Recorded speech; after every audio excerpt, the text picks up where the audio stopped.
Test. Okay, we're going to get started. Welcome to the Helix Center for Interdisciplinary Investigation of the New York Psychoanalytic Society and Institute. I'm Rob Penzer, Associate Director of the Center. Before I turn the program over to Beth Hayes to introduce this, the last Helix Roundtable for this calendar year, I wish to entice you and entreat you. First, the entreaty. As we near the holidays and hence the traditional time of giving, please consider giving back to the Helix Center in recognition of and appreciation for the stimulating and always free programs we've brought to you, our community, and will continue to bring to you with your generous support. Go to our website, thehelixcenter.org, excuse me, click the donate button and follow the instructions to make your contribution online, by mail, or by telephone. Now the enticement. We have in the works some extraordinary roundtables coming your way in calendar year 2013 on synthetic biology, the topography of fear, known and unknown, complexity and emergence, love, icons, God and different religions, to name but a few.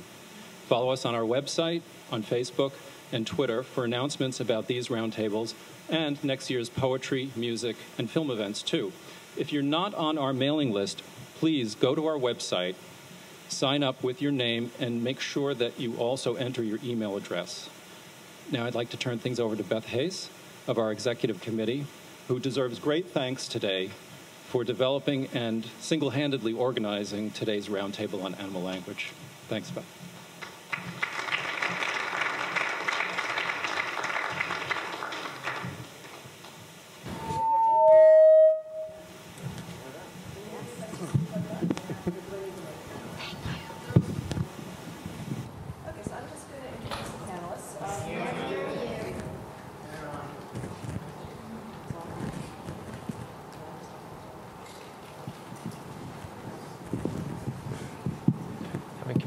Issues already. Okay, this is the best I can do. This is Chris Clark here on my left. Chris is the director of the Bioacoustics Research Program at Cornell's Lab of Ornithology and is a senior scientist in the Department of Neurobiology at Cornell. He works at the interface of science, applied engineering, industry regulation, and NGOs. Dr. Clark's work includes monitoring of large whale distributions and other oceanographic studies, using passive acoustic detection and aerial surveys and genetic and photo ID data. He and his staff have developed a suite of analytic procedures and metrics for understanding the acoustics of ocean ecosystems and their loss through human interference. And he uses these collaboratively with other research departments and institutes also. And then over here we have Dr. Ray Dougherty, Associate Professor of Linguistics at NYU. Dr. Dougherty completed his PhD combining electrical engineering work at MIT with studies of coordinate structures and recursion in language at the Linguistics Department at NYU under Noam Chomsky. Interesting lighting. He went on to write a number of books, the first two of which were digital signal processing, which uses code to design microcircuitry for speech recognition, and natural language computing, which is on the use of Chomsky's universal grammar to represent English, French, and German in a prologue computer language. And most recently, he's been working on the evolutionary biology of the inner ear, using some mathematical representations and analog digital converter models to understand human sound processing and how it's evolved over millions of years. Okay, over here, we have Dr. James Fuller. He's now Dr. James Fuller, as of a few weeks ago, who recently defended his doctoral dissertation at Columbia. His research focused on the evolution and expansion of vocal signal repertoires, focusing on the communication systems of blue monkeys. He has also lectured on the evolution and usage of communication systems in birds and mammals and the sensory systems of vertebrates. And then we have Dr. James Higham over there. He is an assistant professor of biological anthropology at NYU. Is it Higham or Higham? Higham, but it's okay. All right, sorry, Higham. Mine's fine. His research interest is sexual selection and communication and primate signaling behavior from a variety of perspectives that he uses: genetic, neuroendocrine, behavioral, and morphologic. He studies everything from macaques, baboons, and guenons, to game theory, signaling models, and computational models of primate perception. He's author of a dozen publications and the guest editor of a number of journals on primate signaling, primate coloration, and multimodal animal communication. And then finally, we have Dr. Diana Reiss, who is a cognitive psychologist and professor in the Department of Psychology at Hunter and the Department of Biopsychology and Behavioral Neuroscience at the Graduate Center of CUNY. And Dr. Reiss directs the Dolphin Cognition Program at the National Aquarium in Baltimore and studies elephant cognition at the Smithsonian National Zoo. I had the great good fortune when my kids were little of having a special backstage dolphin tour with her at the New York Aquarium, where she was then the director of the Marine Mammal Program. And so in addition to her scholarship in cetacean and animal cognition and the evolution of intelligence, including pioneering work in the investigation of dolphin abilities through underwater keyboards and responses to the mirror, Dr. Reiss is known for her protection of dolphins in the tuna industry and the rescuing of stranded marine animals everywhere, such as Humphrey the whale. Her most recent book is The Dolphin in the Mirror. So those are our panelists, and I will just route to the question of what do we mean when we say animals communicate, and let you guys go from there. Yeah. Maybe a good way to start off is to sort of define the word communication, and in the essence, I mean, there are many different definitions, but it really comes from the Latin word meaning to share, to exchange and share signals. And we all agree pretty much that's a real basic, about as low as we can go, sharing signals. And I think the one thing that I'd like to throw out there today is that, you know, we used to think that we were the only communicating species. We really did. We thought we were the only species, certainly with language, and for a long time we thought that we were the only species that could think or could communicate in any meaningful way. So I think one of the things that is a big idea is that all animals communicate in some way. So maybe we can take it from So sort of caveat to that is the notion that the communication is intentional, as opposed to a deer is not communicating as it rustles leaves as it runs through the forest. Right? You can't hear me. Do we is that louder? And the great rustling begins. Yes, the rustling begins. So I was saying that one of the components of this notion of communication is that it's intentional. It's not some byproduct of an action. But there's a difference between evolutionary intentionality and cognitive intentionality in the way that we use it. I wouldn't say most animal communication is intentional.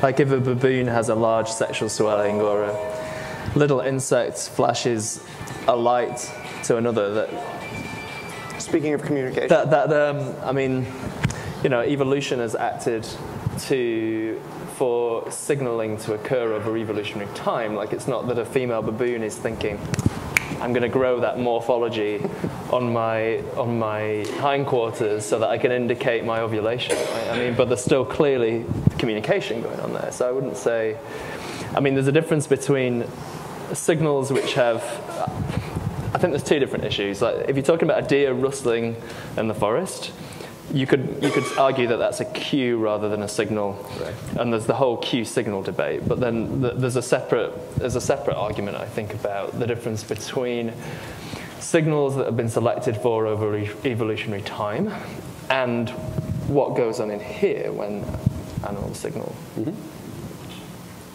So you brought up something very interesting. Signaling right here. It's going to happen every few minutes. Only when very good points are made. So I think one of the points actually that Diana said is that people, I think what you said was that people didn't realize or didn't at least accept that non-human animals communicate until relatively recently. But I think one of the problems with communication is how difficult it is to talk about it. In that humans are an inherently linguistic species. We use language, we think linguistically, we communicate linguistically. Just about every example we ever give has a linguistic framework to it. And so we can't imagine any other way of communicating. And so when we find that non-human animals are communicating in non-linguistic paradigms or non-linguistic frameworks, we can't make sense of it, and therefore we dismiss it. And I think what James may, well, we don't because we're learned scholars, but I think a lot of people have a tendency to dismiss it. And I think what James was referring to was the fact that from an evolutionary perspective, there's a lot of communication behavior that takes place on many, many different levels. And I would assume that very few of them reach the cognitive complexity of human language or human communication. But that doesn't make them any less or more fascinating or evolutionarily important. No, I would throw out this idea again. I'm throwing out ideas here that we don't know. I mean, we often say it's not as complex as what we do. And I think there's this vast sort of amount of ignorance about what we really know about the content of the signals, what it's actually conveying. And I'll give you a good example. When I was in graduate school, I was actually a linguistics major. I was really interested in studying communication in humans and other animals and how they use these signals. And I found that there was a man named René Guy Busnel who'd been studying the human whistled languages in the world. Now, these are languages where people send whistles back and forth, much like you hear bird whistles or dolphin whistles, but it's based on the spoken language. So in that very nice way, we know what the content of those whistles are. And you hear sounds like. Now, if I heard that coming from a dolphin or a bird, I might just think that's really simple, because what can you put in a whistle? But when you look at these whistled languages, they're conveying the words that we whistle. And that was a real lesson, I think, and a humbling that you can pack a lot of information into what looks like perhaps a very simple set of signals, 3 whistles, and those are actually words and sentences. So I actually would argue that we simply don't know in many cases what's encoded in those whistles. So James, do you assume that, or do we assume that to qualify as having language or linguistics, that it has to follow the syntactical and the grammatical rules of humans? Do you want important distinctions made now or later? Now would probably be good. Sure. Are you distinguishing between signs and signals on the one hand and symbols on the other? I'm going to guess we're not going to actually solve anything. That's just my prediction for the day. He just came out of his PhD, so. No, I think that what I think, as I was saying earlier, that one of the inherent challenges in studying communication is its terminology and specificity in what we mean by it. I mean, I actually got about halfway through a book before, and I won't mention who it is in case they're here. On language and whether or not apes have language or the capacity for language, and not once in at least 150 pages before I threw it away did he define language. Mm-hmm. Correct. And I find that fascinating that we can actually question whether or not a species or even a group of organisms has the capacity for something without actually defining what the criteria of that are. And so I've read very, very, very simple, simplistic definitions of language that speak to referential, semantism, syntactic capacities. And if that's the case, then we may have some evidence of non-humans using it. But I don't believe that that's the case. So to answer your question again, to readdress it, so the whole world of semiotics and zoosemiotics, the study of signs and symbols. So let's take the case of an animal that has a swollen rear and it's red. That could serve as a signal that's been selected for to attract a mate during a certain time, a signal. If we think about, or a sign perhaps, if we think about a symbol, and the way symbols are defined, if we all agree, is it's something that represents something else. I think we have evidence in the animal world, at least, that certain animals can be taught to use symbols. It may not qualify as language the way we define it, but certainly we've seen with dolphins in training at the University of Hawaii, and there's some evidence in some of the work I've done, although I haven't called them symbols, and in Alex the African gray parrot, work that's been done to train him on functional communication skills, and some of the chimp language studies and the chimp communication studies. Those animals under double-blind conditions, without any cueing from the people who work with them, can use the word symbolically. So I think we have some evidence for that. And it doesn't mean we know how they use it in their own world, or if they do use it symbolically. symbolically, but they seem to have this capacity. And I think that's an important finding. So I hope that helps. I mean, the classic functionally referential example in animal communication is the Cheney and Seyfarth vervet monkey alarm calls, where vervet monkeys respond in one specific way to seeing a snake, and a different specific way to seeing an eagle, and a different specific way to seeing a leopard. And individuals then, everybody else, has a specific response in response to the specific call that's an appropriate anti-predator response to that predator. Now that's the standard, like, when that first came out, that was in a science paper in 1980, and it was a big brouhaha at the time. And when that first came out, it was called referential communication. And then it got switched to functionally referential communication because they weren't sure, they didn't want to imply so much about the cognition of the vervet monkeys. And they were saying... Heaven forbid. Sorry? Heaven forbid. Yeah, right. So they wanted to say more that, look, as long as the monkey is... I guess they switched the emphasis from the signaler and what the signaler meant to the receiver, the perceiver, the second individual, what they could infer as a perceiver. And therefore, if you're walking through the forest as a vervet monkey and you see a snake, and that makes you give a certain call because it arouses you to a certain level, as long as there's a statistical association with you giving that call and there being a snake, such that whenever you hear that call as a perceiver, it always means there's a snake, you as a perceiver can create the referentiality. It doesn't have to be a construct of the signaler. It doesn't have to be that the vervet monkey sees a snake and thinks snake. The vervet monkey can just be aroused to a certain type of call by that stimulus. And the perceiver, as long as that level of arousal is always associated with the snake, it doesn't really matter what goes on the first vervet monkey's head. The second vervet monkey is able to infer snake regardless.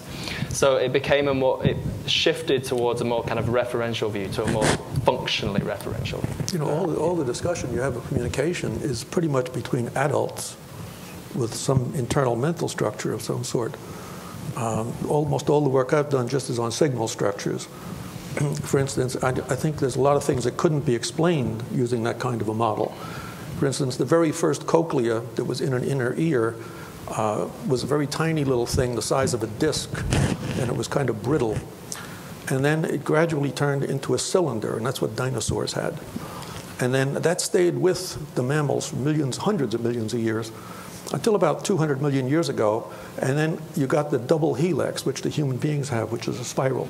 And I told people I would work in the word helix into the talk. So there it is. That's one already. But in any event, if you try to account for why it evolved in these different ways, first, it's hard to do, but the cylinder is still what birds have. And now when it broke off from the cylinder and became a helix, what happened was, there's an animal called a tenrec, T-E-N-R-E-C. It's worth looking up. It's a crazy little thing. It lives in Madagascar. The mother has 22 children. It's at the bottom of the food chain. It looks like a small porcupine. But that's the first mammal there probably was. The second one was something along the lines of a platypus. Now, the tenrec evolved a cochlea that's enormously big.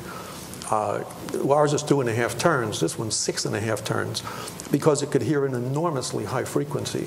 And the big problem was predation from lizards and snakes, or something that could hear that high frequency like a bird. The way they communicated was not orally. They have porcupine things, and they flick their quills, and it goes... And the mother can immediately locate where the child is, and the child can call to the mother. Since they're mammals, they must nurse, so the children must call to the mother, and the mother must be in close contact. This is not adult. I think a large amount of evolution of the internal organs of the body that are responsible for many of the speech phenomenon, in fact, come from things like mother-child interaction. Now, the platypus, which is my favorite animal, I think. I didn't know there were so many. They're all over the place, apparently, in Australia. The platypus is a lizard-like animal, and it lays an egg. And then the mother hatches the egg, and baby has a little egg tooth, and then nurses it. But the mother does not have breasts. The milk oozes directly out from her fur and her skin, and the little animal licks it off. Now, they also have the bird cochlea. Now, why did the platypus not need to evolve a very big cochlea to nurse the babies? Well, it's poisonous. Anything that crawls into a platypus nest becomes dinner. It's not going to eat something. It's going to be eaten. If it eats, I don't know what it eats down there anyway. But it's a funny thing that this kind of thing happens. And also, if you just look at very complex signal communications, I've worked a lot with insects because they're somewhat different. And the reason I study the insects is because the bird cochlea evolved to hear a very highly specific sound. And in fact, it's the sound made by insects. So let me just give you one example, and then I'll be quiet. Suppose you look at crickets, and I've started studying crickets for any number of reasons, but it was in Santo Domingo. There's more crickets there than you can believe. If a cricket puts one wing up like this and puts another wing out to the side, and there's another cricket over there doing the same thing, if this cricket wiggles this wing, the other one, this wing wiggles. And if he wiggles this wing, then this wiggles. And if he wiggles both of them, then both of them wiggle on the other cricket. The cricket can send 3 completely different signals to another cricket across the room, but you will just hear it as broop, broop, broop. They have extremely complicated communication systems. And when you think he's only got 80,000 neurons in his head, and he is processing signals that are beyond the human capacity to process, there's something going on here. Evolution must have, I mean, I sort of agree with many of the people that say evolution goes in jumps. In fact, that's my main work. I mean, just with the thing I told you about the cochlea, to transform from a cylinder cochlea to a triple concentric helical spiral, working the second time helix, has to have happened overnight.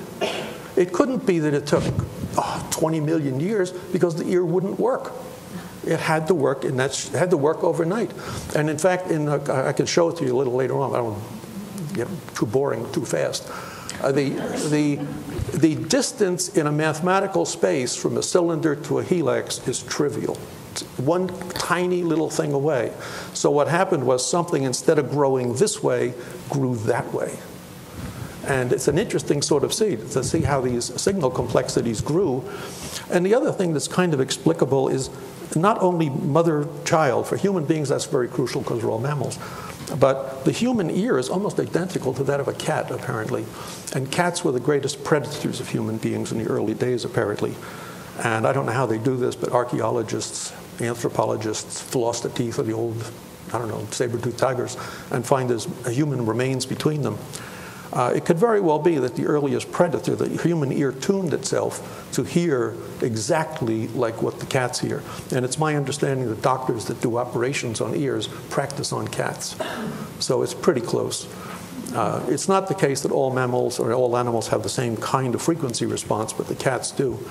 And in fact, if you look at the way the human being responds to a specific kind of sound variation, which is called frequency modulation, which would be if I took a rubber band and twanged it and then went back and forth like that, that would essentially be the kind of sound your ear is particularly tuned to. And that's particularly the kind of noise that would be for a lion with a roar. But actually, big cats have now been shown to have a very special adaptation for infrasonic. For what? Infrasonic. Could well be. I mean, no, that's, yeah. And that's actually pretty cats as well as big cats. Yeah, yeah. Well, yeah, but human ear probably just heard what it did. You know, it could localize cats in space. I mean, it gets very complicated mathematically because if you have something with a constant frequency coming at you, the frequency goes up. So if a cat were roaring and running away from you, the frequency wouldn't go up and you might think he's standing still. But our ear is not fooled by that. See, it's a funny sort of thing. I know it's a little complicated. I don't want to get into it, but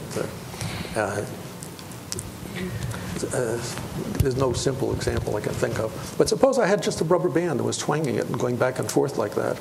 And now suppose I had a tuning fork and moved it back and forth like that. The frequency would sound like it was going up when I moved the tuning fork towards you, and low when it was going away. And it would sound like the frequency was going up when I pulled the rubber band apart and down when I pushed it together. Are those two sounds distinguishable by all animals? And the answer is no, they're not. They're very different to some. And some human beings hear the big difference and other ones don't. And I think that's why there's people, I don't know this at all, people that have perfect pitch and some people that have really phenomenal sense that they don't like the sound of the hall because there's too many reverberations or something like that. Where someone like me would walk in and wouldn't even know there was any difference. I mean, I think we see matching of sensory systems to signals very broadly across the animal kingdom. Right? You know, all sensory systems are matched, and there's a lot of talk about whether the use of certain types of colors, certain types of sounds, etc., are sort of hidden channels targeted at specific species. So, for example, birds. So humans are trichromats, so we're able to see. We have 3 cone classes in our eye: long wave, medium wave, and short wave. Red, green, blue vision. But of course, birds have an extra, super short cone, either a UV cone or an SUV cone, and they also signal using a lot of ultraviolet colors, a lot of UV coloration. And a lot of people in the bird literature have discussed whether that UV might be a hidden channel, right? For non-human primates, catarrhines, anthropoids, there's a whole host of red coloration used. Since we evolved trichromacy, and we can actually distinguish reds from greens, from baboons to gelada to mandrills to vervet monkeys to the guenons, to all these anthropoids use a lot of red coloration. And of course, for their dichromatic mammalian predators, it's they can't distinguish red from green. So maybe it's a particularly good color to use because it's detectable to other catarrhine primates. It would be detectable to bird predators, but not to other mammalian predators, not to large cats and things like that. They just wouldn't be able to see a bright red face in a green tree. It would just be all the same color. So, you know, another thing that we tend to not think about is the subtleties in our non-vocal signaling. I mean, we're talking about colors and different kinds of visual signals, but for many of you in this room, if you're working with people and watching their behavior as they're speaking to you, you're paying a lot of attention to what they're doing. I mean, we know that about between 70 and 90% of what we communicate is nonverbal, from micro-momentary movements to the tone in which we say something. So I can say, Chris, really nice shoes. We hear the words, we hear the order, we get the basic idea, but what's the meaning of that message? And you're looking at how I'm looking at you, and really nice shoes, Chris. Yeah, you had a pretty strong affect there. Yeah. And to me, that is the perfect example of the difference between communication in terms of a signaling system that's evolved and language that has meaning, that has a shared, cultural elaboration on an understanding. And maybe I oversimplify it, but I see that as, if you had written down Chris nice shoes and handed it to him, he'd probably not be as annoyed with you. I didn't really mean it. I like your shoes, Chris. Because the meaning in language is based on a shared understanding of these symbolically referential constructs, whereas what we like to call body language, but gestural, chemical, visual signaling is intrinsic. It's in our species to some. I mean, there are cultural variations on this. But it's still contextual. Even in non-humans, it's contextual. If you show a rhesus monkey a picture of a female rhesus monkey during the birth season compared to in the mating season, he treats it differently. Mm-hmm. If you show an ambiguous face that could be interpreted as being a positive face, it could be interpreted as being a negative face. If you showed that to the same animal when the animal has just had a vet check versus when the animal hasn't had a vet check, they treat it differently. Because and it makes sense, it's a form of cognitive bias, right? It's an emotion mediating attention. If bad things are happening to you and you see something that could be good or bad, if lots of bad things have been happening, maybe it's best to assume this will also be a bad thing. And if lots and lots of good things have been happening and you see something that could be good or bad, maybe it's safe to assume it's probably going to be good. So there's an awful lot of context that goes on. I don't think we're the only ones that add a lot of kind of context to this. If you can see the same signal given to the same individual, and depending on recent experience, depending on things like this, it can be interpreted very differently. But I imagine, and I fully accept that. I think, though, that there are certain examples where there's probably very little variation. alarm calls, indications of extreme aggression, things like that, where there probably isn't so much, where selection wouldn't favor variation in response, where selection would favor very high specificity in response. So it doesn't, and I'm sure there are examples, but selection wouldn't favor one to spend a lot of time thinking about what just happened when you hear a predator alarm call. Right. Selection would favor an instant and immediate response, whether there's any, and it's interesting because the term mental construct or mental, cognitive awareness gets tossed around a lot, and in my work, I don't actually need to know what the animals are thinking to know that they're responding. And from an evolutionary perspective, what the animals are thinking might be the mechanism by which they respond. But for the trait to be favored, they just need to respond in a way that's beneficial. So if an alarm call is given and animals come raining out of the trees, and that keeps them from being eaten, that's going to get passed on. Whether they think that there's an eagle or whether they think that trees have suddenly become uninhabitable is a secondary question. I have a question about that. Sure. I saw a movie once. My wife's father was a movie maker, and I saw a lot of documentaries in my life. And my wife's father was a movie maker, and I've seen loads of documentaries. And there's this gigantic tree in Africa, I think it is. And the monkeys, or whatever they are at the top, can see the eagles first. Mm-hmm. And the ones in the middle see the pythons first, and the ones at the bottom see the black cat. Mm-hmm. Now, each one had a different call. Yes. Mm-hmm. And so the guy at the top goes yelling in German, let's say, and then the guy in the middle speaks French, and the guy at the bottom is English. So they recognize each other's calls, and you hear them all yelling, but each one in their own thing. So they're trilingual monkeys. Well, there's a whole, like particularly in West Africa, there are these kind of communication networks. So actually not even just monkeys, a range of monkey species and mongoose on the ground and various other, so you get mongoose and some, I think it's mangabes on the ground and the various they share each other's emergency calls? And basically every single species, so they have a different call for a leopard, from an eagle, from a snake, and every single species recognizes every single other species' specific call. So if a Diana monkey gives a leopard call, then you'll hear the black and white colobus monkey start to give its leopard call, then you'll hear that they'll all start to give the leopard call. So they all recognize all of them. That was one of the problems. They come up with a common word. When I was doing playback experiments Same thing in happens the field. in birds. Right. Yeah, and actually, I think that's an even more interesting and bigger leap is when hugely diverged taxa, such as primates and birds, can actually respond to the alarm calls of the other. And I'm not familiar enough with the literature to know if anyone has any great opinions on whether or not those are learned responses or whether they're evolved responses. But either way, it's a pretty impressive. They're learned responses. So if you look through development, individuals are very, very poor when they're young, right. And they show perceptual narrowing as they get older. So if you take a young vervet monkey, they give an eagle call to any bird, basically. Right. Yeah, but they are predisposed to this. They're predisposed to do it, but they're terrible at it. Right. But there's perceptual narrowing, and you can see. But we can say the same about our taste buds, though.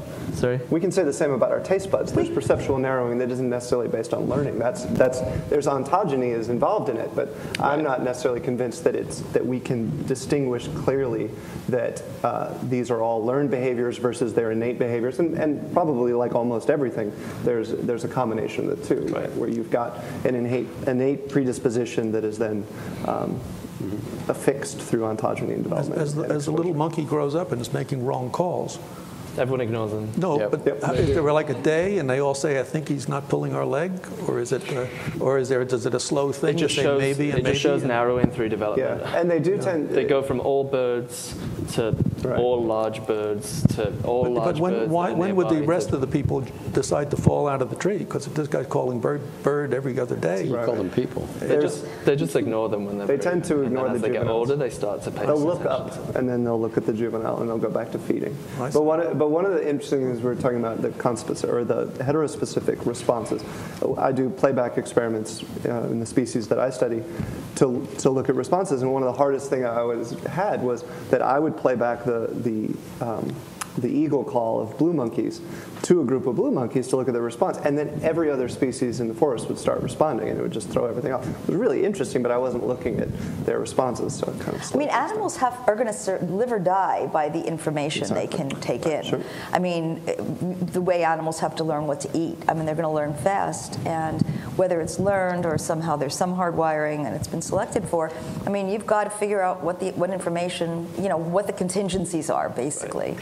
And I think one of the things that was very compelling about some of the work we heard on vervet monkeys was something called the audience effect, where you might argue, well, the vervet is hardwired or she's hardwired. There's a martial eagle up there, and it's going to just do this emotive call. Because at first, people thought these were just emotive responses. They weren't. Actually, they didn't call them referential calls. They called them semantic signals, meaningful signals. Right. So they weren't fixed action patterns, at least, right? Right. Right. So, yeah, exactly. And there was some control, which is a big thing to think about, that animals can control what they're doing. And so the vervets, if it's a single vervet and that martial eagle is there, that snake is there, they don't call. They only call if there's an audience, if there are other vervets around. So that's interesting and very important when you think about it. So, but it could just be that they're only aroused to that level when there are other individuals around too. I mean, you can always. I mean, it's Morgan's canon, right? You can always. So what about meerkats? Yeah.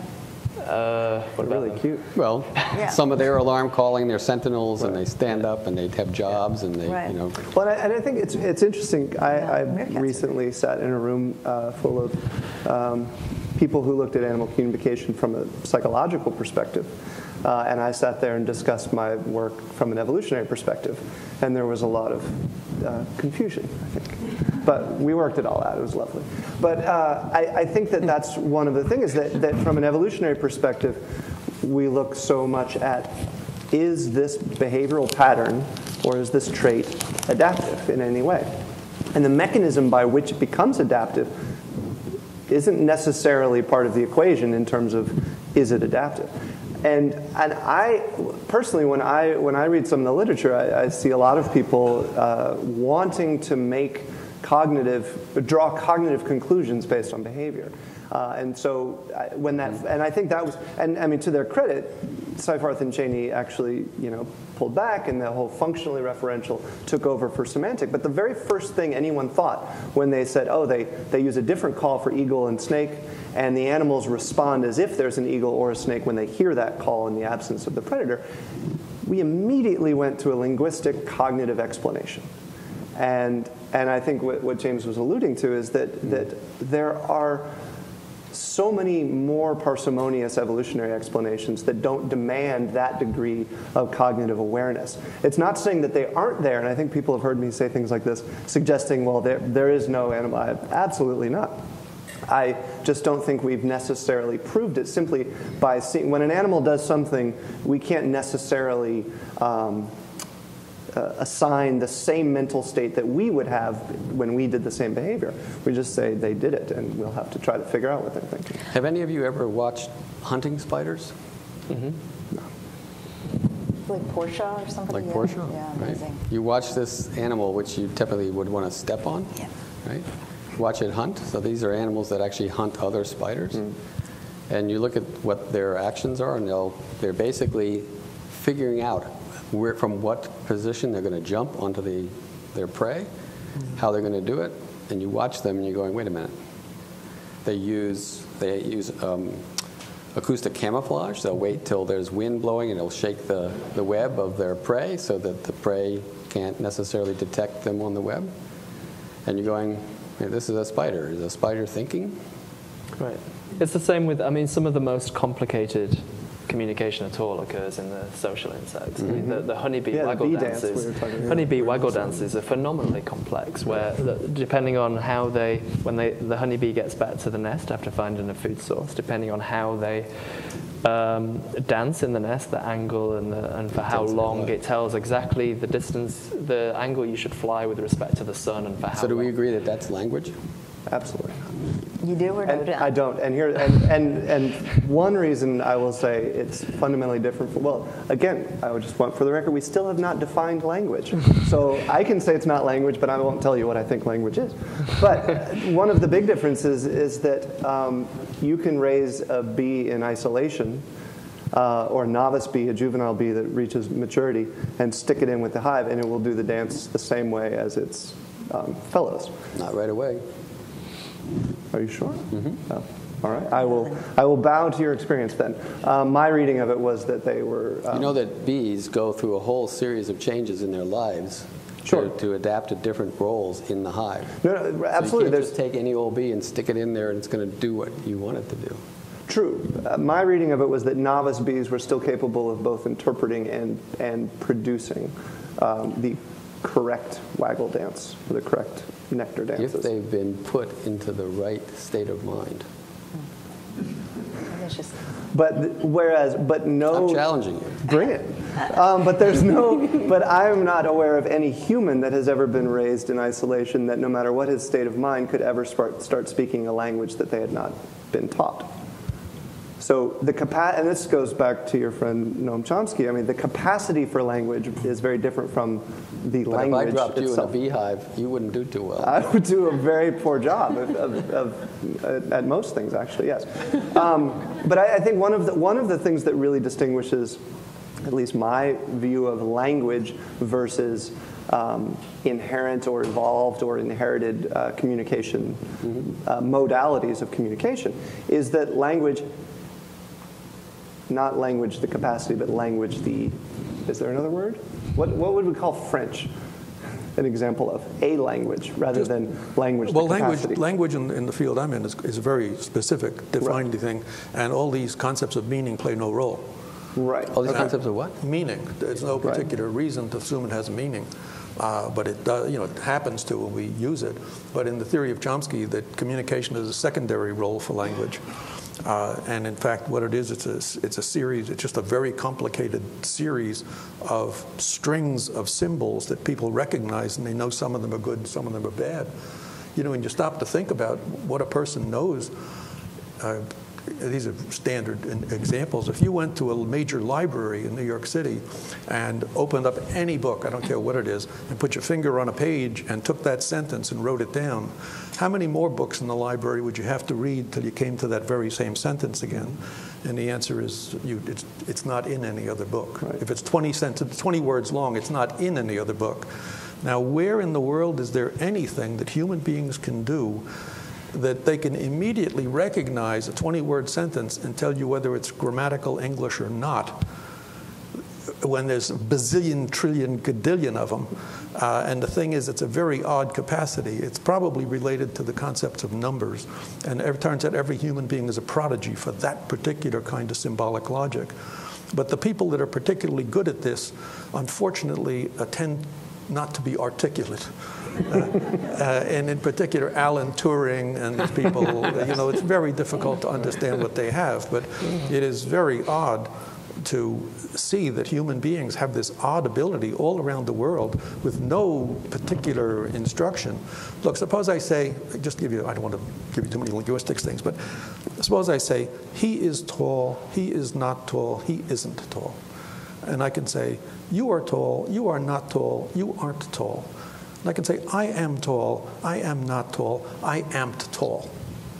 Now, none of you is going to go home and say, well, he's a professor and he said amped, so I'm going to start saying I amped tall. It's not going to work. Amped became ain't in English. Why, nobody has any idea. But why don't people use amped? Nothing wrong with it. And why did they pick up ain't? And then once they picked up I ain't, they would say you ain't and he ain't, and they put it everywhere. And then in some dialects, you can say I have not a book. You can say I ain't a book. So it moved from to be to have. There's very strange generalities. If you take the word himself, John saw himself. Everybody knows what it means. Shakespeare never used any reflexives. This came in 1600. You can date it precisely. But then you said, she likes herself, and two dialects came off. One said, I like myself, and the other one, I like meself. See, since himself was the first one, you don't say his self particularly, Well, you should say, I like me-self, but you don't. Why? I don't know. It's just strange. There was nobody saying you should say this and not say this. There were huge, in the United States, there were huge arguments as to whose dictionary was the best dictionary. And the Merriam-Webster won because he gave a free copy to every editor of every newspaper in the United States. It had nothing to do with academia. And the other went to Columbia, didn't give anything away, so nobody uses the Columbia spellings or anything. They all think it's weird. Colombians don't know how to spell. Yeah, didn't know how to make money. That's what they didn't know. But it's a funny sort of thing. But language is a very formal kind of thing when you stop to think of what you know. If I gave you a big, long sentence, everybody could correct it. And everybody has razor-sharp intuitions about these things. And take a word like eke out. I can say I have a student that just barely ekes out a living. And I can't say, but he's been eking for years. He's eked for 30 years, and now he's trying to work it out. Now, how in the world do you know that you can't say eke? You can say eke out. Your mother didn't tell you, come on. Nobody said, always say eke out, kid, if you're saying eke. It's just something. There's some pattern to English that has nothing to do with... You've also never heard that term, right? So wait a minute. You're saying that somehow there's inherent rejection of the phonetic... Yes, there's an inherent pattern to English. We don't know what it is. Not acceptable. So if you raised someone in a cage in Borneo and taught them this, but then they'd never heard the word eek, then if they heard eking, they would say... Well, you could probably teach them that eke meant something else. But go back to the one that's really hard, the amped. No, I don't think. If I used amped and told everybody it'd be $1 if you use it too, it's not going to catch on. Well, not now because it's not socially acceptable. Yeah. No, it's much more than it's not socially acceptable. It doesn't match a pattern. There's some, well, you got to remember, you see the syntax. There's some syntactic pattern.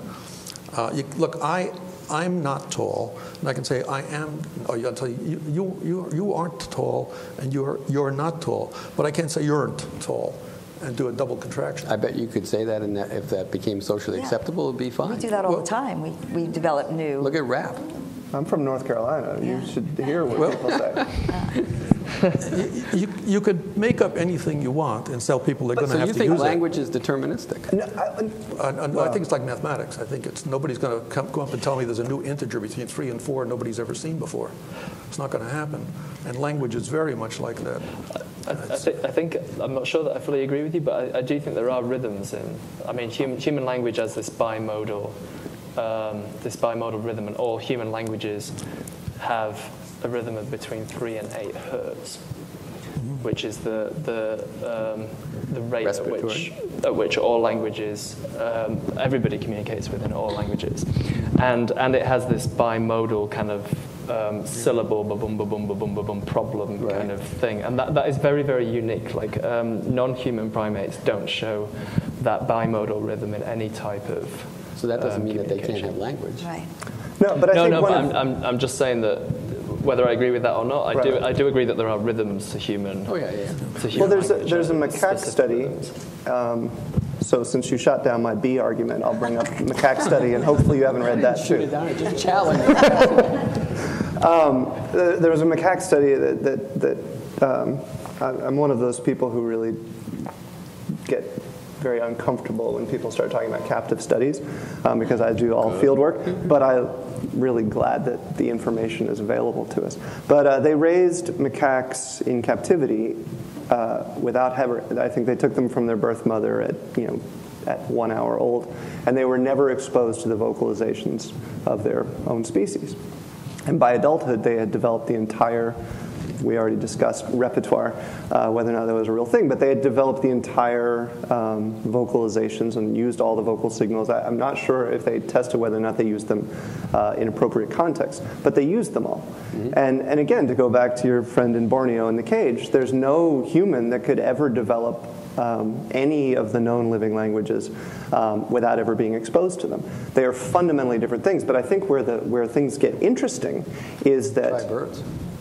Try birds. Well, Oceans. I mean, there are different taxa that show different degrees of learned versus not learned, and having these windows and all these different things. But I think one of the things that's really interesting is that my understanding, which is extremely limited about human linguistics, is that, and this may be a horrible simplification, is that language, the spoken language or the written language or any sort of symbolic language that we use as a species reflects our cognition.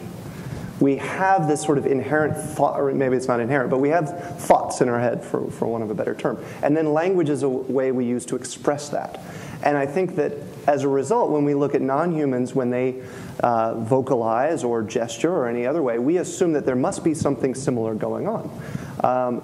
And I don't know if that's true or not. I don't have an opinion that it's not. Well, but I think Diana does. I think I do. I want to jump in here because this is one of my favorite subjects right now. Because, again, you go back to ancient times, and the idea was that language and speech was inextricably linked. Right. Oratio and ratio is what they talked about.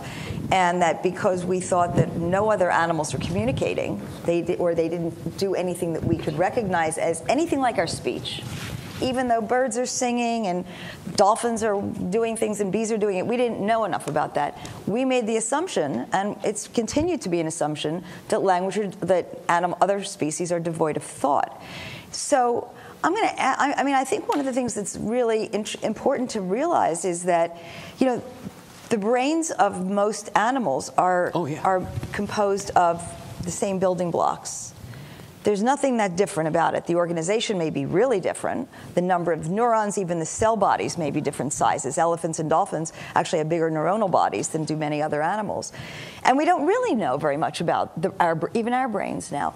But we've tended to make this assumption. It's almost like a religious or cosmological assumption that we are different from the rest of the animal world. We're at the top of the pinnacle, and everybody's below us, and nobody else is thinking. We're the only ones who think. We're the only ones who communicate using language. And language, the word language, comes from the tongue. We have a tongue. We use it where we think about speech more than any other body language, as we said before.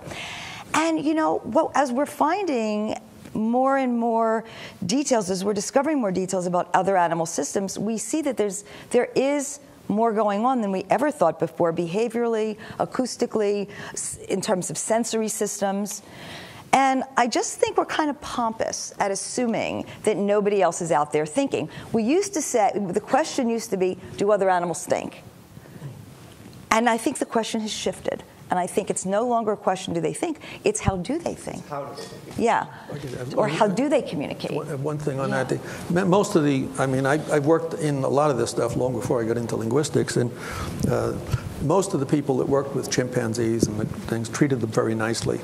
The Georgia Institute of Technology one time decided they would put a monkey in an overwhelmingly deprived situation, and instead of giving it a banana if it got the right answer, it would loosen the cage or open a window or let it breathe a little bit. And they tried like crazy to teach the animal what's called grammatical relations. No animal apparently can differentiate John touched Mary from Mary touched John. This is also across the board in all web browsers. You could be rich if you could figure out a way for a web browser to do what's called thematic relations. And you can't. You can do it for trivial cases, but it doesn't work in all cases. And so what happens is they were never able to teach an animal to differentiate John kissed Mary from Mary kissed John. And they did it by having Mary was a triangle and John was a square or something. And they would try to get it so that they would put the things up. Now, some animals could learn verbs, like chimpanzees could learn verbs like kiss, touch, and things like that. Most animals can't learn a sign for a verb. But every child in the world, immediately from the time they're born, knows it's not his fault. And it's somebody else's fault. And they use grammatical relations all the time. He hit me. I didn't hit him. He hit me first. And the thing is, no animal, even with all the attempts they do to teach them grammatical relations, it doesn't work. And this is a huge thing right now because I don't know if this is true, but it seems to be. The entire web is going to be English, and they're going to have, when you put a question in Spanish, it'll translate it into English and answer it. But in English, if you say, John took Mary the book, Mary has the book. But in German, if you say, Johann hat Marie das Buch genommen, it means he took it away from her. So now, when you're doing translations from one language to another, you have to know all the grammatical relations in all of these languages. It gets to be very puzzling. I'm going to challenge you on that one. Yeah. This is wonderful. I was thinking about this idea of translation and then spoken. I'm a writer who has decided at my age 64 to study the language that was traditionally the mother language from my culture, a language that had been rejected by my parents. I speak that language, learn America, the language at the time. So at the age of 64, I see what that novel language has to say. And it was a word, there were two words that came up, and I thought, well, in English, these are two completely different concepts. But in that language, this mother language of mine, it's the same word. What is that word? Praying and resting.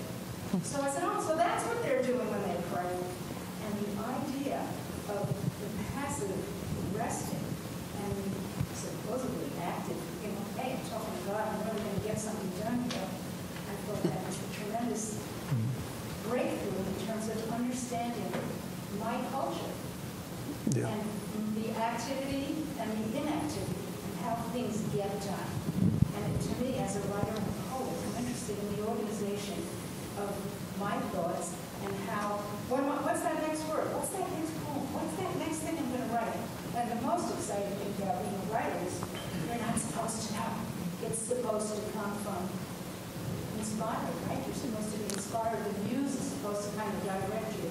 But what was interesting is here now, looking at language, the mother tongue is now giving ideas that seem to be very contradictory, resting and praying.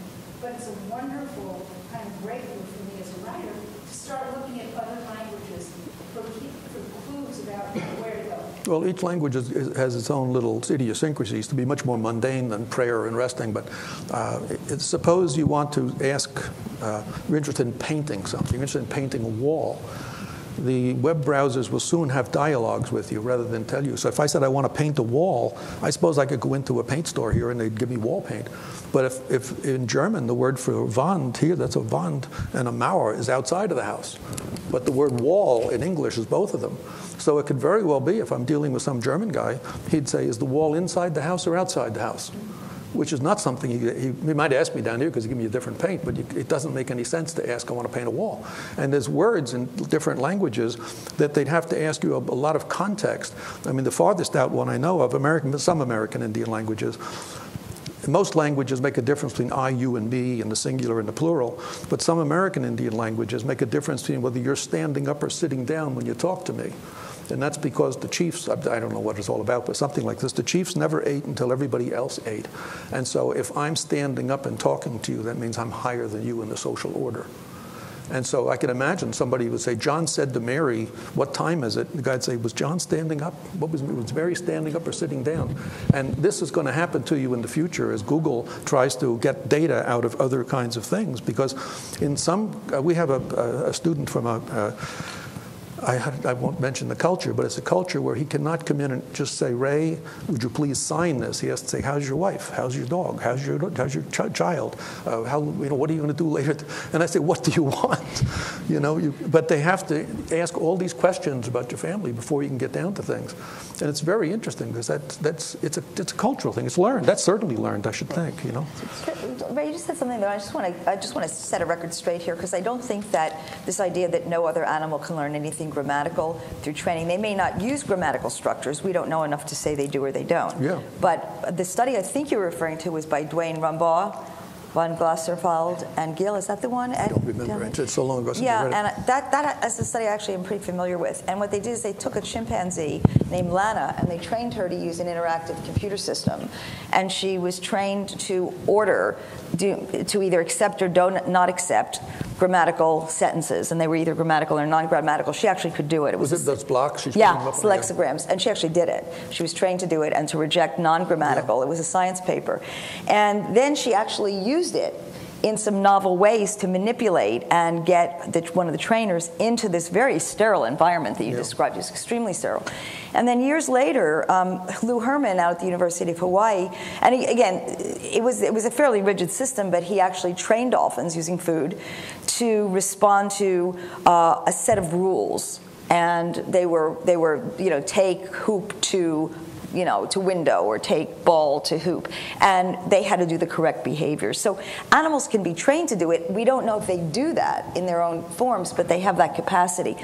So I think, I don't think it's completely accurate to say that no other animal shows it. And the other point I just want to make, since we're talking about animal communication and language, is that, You know, Chomsky and others have argued that we have these special syntactic structures, some module in our brain, and that propels us to learn language with very little effort, and that no other animals do it. So if you're a human, very young children can distinguish between pa and ba and ka.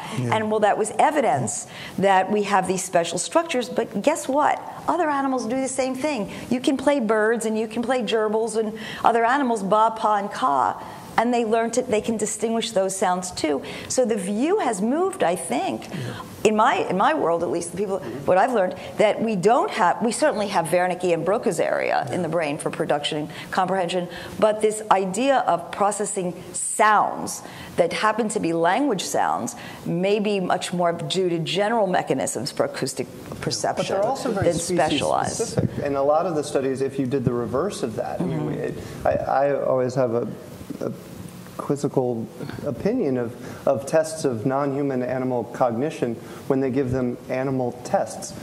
Because I saw this study where they had this puzzle, and they got a 4-year-old human girl, and they said, how long will it take her to do the puzzle? And she figured out the puzzle, and she got the treat out of it. And then they got a bunch of chimpanzees through, and eventually they did that. And they said, aha, we figured out that chimpanzees are about as intelligent as a 4-year-old human girl. Yeah, right. And I said, stick that 4-year-old human girl out in the forest and see how intelligent she looks in a chimpanzee context. And I think that's... So, for example, we've done the same studies with non-human primates in terms of their ability to distinguish what are acoustically practically identical. Green did a study on macaques where he kept seeing these different responses to what he thought was the same call. And then using spectrographic analysis, he found that there was this minute difference that we couldn't perceive acoustically, but the macaques were responding to categorically. And so in the same way that people, even among humans, people have a hard time. I lived in Thailand for a while, and it's tonal language, and I never could understand the difference, but to them it was very categorical. And we're in the same species, so imagine the differences, how each species is genetically and physiologically tuned to the specificity of their own communication systems. And when tests are fairer and more appropriate, they typically do much better. So there was a whole host of studies in rhesus monkeys that looked at pointing as a gesture, where the human observer pointed towards something, and then they tried to see whether the rhesus monkey was capable of kind of following the attention of another individual. And they didn't get any results, of course, but of course rhesus macaques don't point with their arms. And actually when they started doing it with gaze and with heads and things, then they started to do much, much better, because they are actually interested in where other rhesus macaques are looking, but of course it's not a very fair test to show how they point. Just to come back to your point on the brain mechanisms of some of these things, so I mean, I think I broadly agree that a lot of the central structures are the same. There are some of the, and this comes back to what you were just saying before, some of the properties of human language that we do understand, like the bimodal rhythm and stuff.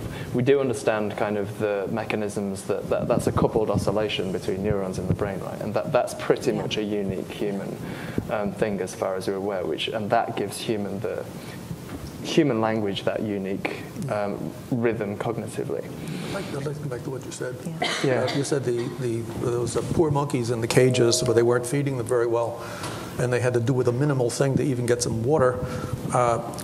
It wasn't that they just did grammatical sentences. They were trying to teach them the difference between John kissed Mary and Mary kissed John. But in children, very young ones even, that extends far beyond that. For instance, suppose there was a big ink stain on the floor, and somebody comes in and says, "Who put it there?" I can't say, "I confess he did it." Say, it doesn't make any sense. I can say, "I confess I did it." I can accuse him, but I can say, "I confess he did it." But now, suppose it's in my class, and the dean comes in and says, "Professor, who put that ink stain?" I can say, "I confess it was one of my students." Then I can point to him. All right, now suppose the president of the college comes in, and he says, "Who put that ink stain there?" I can say, "I confess the dean did it." See, as long as there's a hierarchy of people, you can confess for all sorts of people if you're vaguely related to them.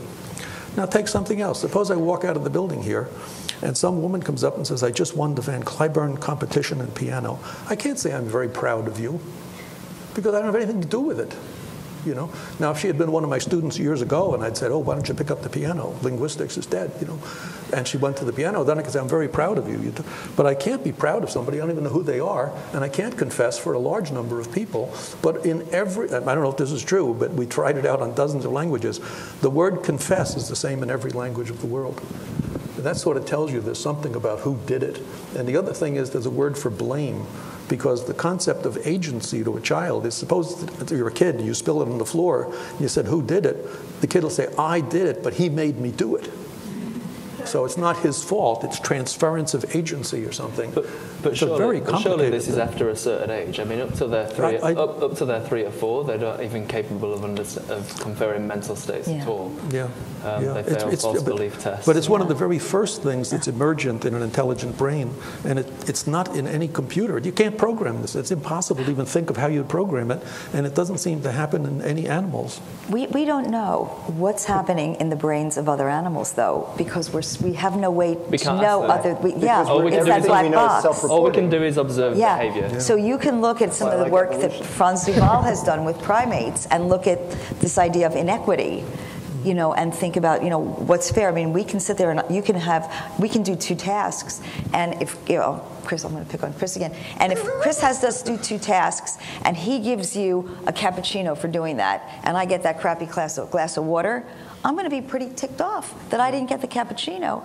And you can see primates will also feel that way. So the great apes will. The monkeys may not, but monkeys do as well. And so they have a sense of inequity. They have they're animals that seem to show empathy. They don't talk about it like we do in a way that we can understand. Maybe they do communicate it in some ways, but we don't understand that. It gets us to the point of us being blind and deaf to what these other animals are doing. Because we can talk all about. What we're doing here is we're still talking about human language. We understand human language. We're humans. We're talking about other animal systems. What do we really know about those systems when we can't decode them? And I think that's why putting in an adaptive framework is a good place to start. Even if the ultimate objective is to understand cognition, understand the way of thinking, I think putting in an adaptive framework first sort of levels the field, because when again, to go back to that poor little girl that I wanted to throw in the forest with the chimpanzees to prove that intelligence equation wasn't appropriate, is that animals evolve within the social and ecological context of their species. Species evolve within their ecological and social niches. And so if a particular trait wasn't beneficial or wasn't adaptive, it's not. We have this sort of hierarchy. I think humans have this sort of sense of we say words like intelligence, and whether humans have superior or inferior intelligence, and I just think we have species that have adapted appropriate strategies for dealing with their ecosystems and their social context. And if language or the ability to communicate through complex syntactical structures was never necessitated or was never selected for, we would likely see its absence. And I think one of the things, and just because I'm talking, I'll keep going. One of the things I noticed that we haven't mentioned is that when we tend to distinguish between human communication, and we say language, and non-human communication, which vocalization, whatever. But what about crying and screaming and laughing and smiling and all of the innate blushing? That's true. It's right up James's alley. He studies coloration of faces. Not that he blushes a lot. He might blush. Now he's blushing. Sure. Yeah. And a lot of communication, but no words. Right. And there's an enormous amount of what I consider non-linguistic communication, evolved inherited traits in terms of human communication that is utterly outside of the scope of linguistics and language. And when I look at non-human communication systems, they tend to appear to me a lot more similar to things like laughing and crying and screaming and smiling and blushing than they do to Shakespeare. So you said something before that made an assumption about why we're sitting here, and that was that we were interested in cognition. I thought because Beth invited us. But I thought we were talking about animal communication? Well, and actually, I think and maybe I'm creating a straw man here, but I think that a lot of the communication literature that I've read, and I tend to be very focused on communication from an evolutionary perspective, I think there's a tendency to inappropriately and often unintentionally conflate a cognitive mechanism for a behavioral or evolutionary explanation.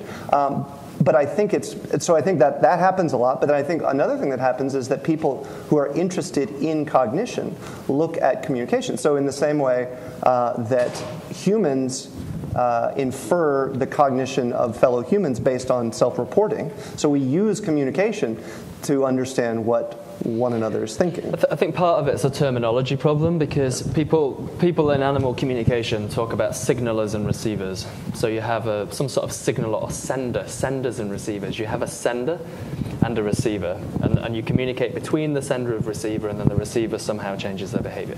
As soon as you have senders, you have a message that the sender has constructed, packaged up, and sent to the receiver. So there's this informational package somehow that's a product of the sender. Now, I'm happy with informational constructs in animal communication, but I think they're a product of perceivers, not a product of senders. So if I do anything right now, what it communicates depends on you. It depends on what you extract and perceive from what I'm doing. I can say all the words I like, I can make all the gestures I want, I can do everything I want now. But the information that's in my communication that goes to you as the perceiver is not a construct of me at all. It's a construct of you. So I think that the whole, I'm happy with information being extracted from animal communication, but I think it needs to be, as long as we're talking about it as a construct of perceivers rather than, so I think senders and signalers and words like this are unhelpful, right? Because they give the idea that somehow the message is a product of me rather than a product of you. And a big mistake I think that people make who don't study communication theory is that there's some inherent meaning in the message, is what you're saying. There's nothing in the message itself. It's how it's perceived. It's in the meaning. It's in that's what you're saying. But a message can be extracted from it. But that's up to the by perceiver. A perceiver. But it's not. Right. There's not an inherent message there that you can objectively look at. It's in them. Yeah. So because of that, some people would argue that therefore we should just cut information as a concept out of communication. Look, information isn't really. Don't talk to me. It doesn't want to talk to me either. We've been around on this. The information can't be contained within animal communication because it's not a thing that's packaged up by senders. But as long as the perceiver is able to extract something from something that they've observed and have a reduction in uncertainty about the state of the world, which is a true definition of kind of information, a kind of Shannon Weaver type definition, then I don't see how can they not have been informed in some way as a perceiver? Because this is going to get long. But I think one of I did this recently. I just did this, but I failed miserably then. I don't expect to do any better now. Yeah, but I actually had to pull that out of my introduction chapter. My whole diatribe against the information theory and animal communication. I think it's a question of interpretation, and I think there's different uses of the word information. I think most lay people use it as sort of synonymous with data.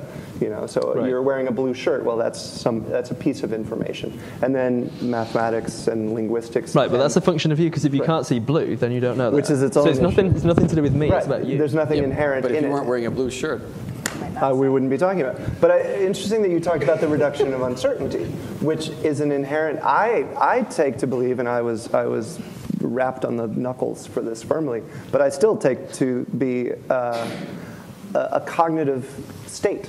That uncertainty is a state of awareness to some degree, and so information theory in the way it's used in communication is really talking about a predictability or a state.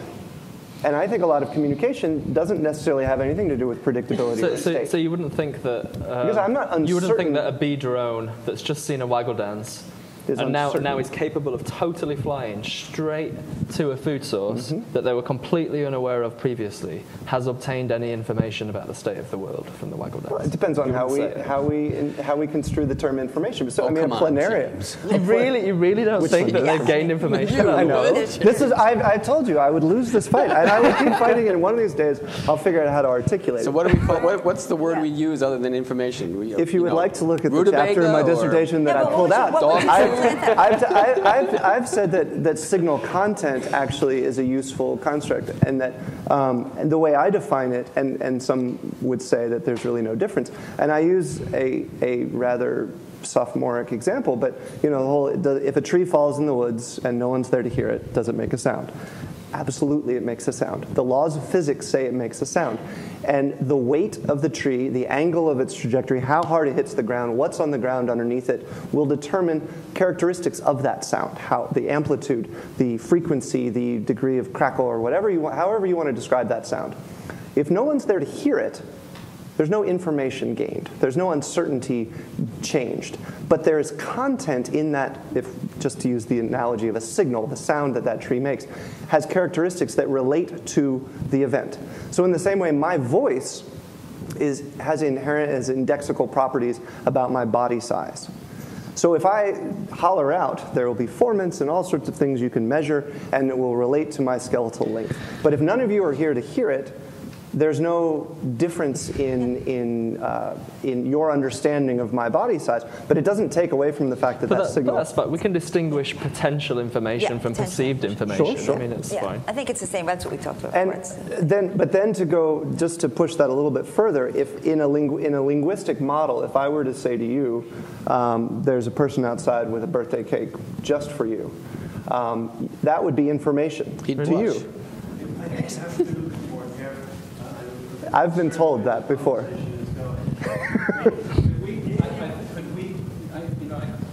It's very important that we have audience participation, but we really want to hold that for the question. Oh. We're going to go for about another 5-10 We should probably not end on information theory, because everyone will end saying that James character really just lost it there at the end. But the one thing I would distinguish, I think, is that, and I have softened my objection to this somewhat, I think the distinguishing characteristic is that from a human linguistic and cognitive framework, we process information very specifically. We think there's a birthday cake out there, and that will change. Now I'm no longer uncertain as to what's waiting for me.